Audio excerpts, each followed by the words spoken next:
গাছের পাতা সবুজ, গাছের পাতা সবুজ। একটু জোরে জোরে পড়, বুঝলি তো, যেন 10টা বাড়ির লোক শুনতে পারে। হ্যাঁ, এই বাড়ির মেয়েটা পড়ছে, পাশের বাড়ির রুম্পাকে দেখবি কত জোরে জোরে পড়ে, এই পাড়া থেকে ওই পাড়া অব্দি আবার চলে যায় ও পড়লে।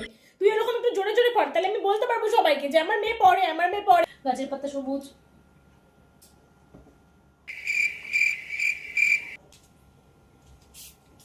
কি রে, তুই এখন তুই ফোন দেখছিস? হ্যাঁ, কটা বাজে দেখেছিস?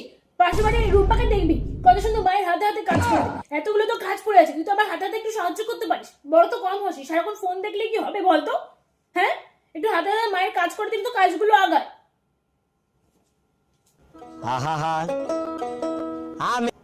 ধরছে না, ফোন দেখবোই না আমি। আমি ফোন দেখলে ওনার বক বক স্টার্ট হয়ে যায়, ভালোই লাগে না। উমা উমা উমা, কি হয়েছে?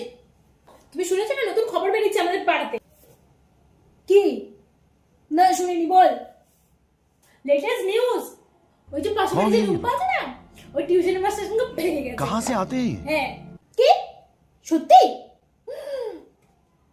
আমি জানতাম ওই মেয়েটা এরকমই হবে, ওই যে তোকে বলতাম ওর সাথে না কথা বলবি, না মিশবি। দেখলি তো ওরকমই হলো। আমি জানি তুই এরকম করবি না, আমার মেয়ে খুব ভালো।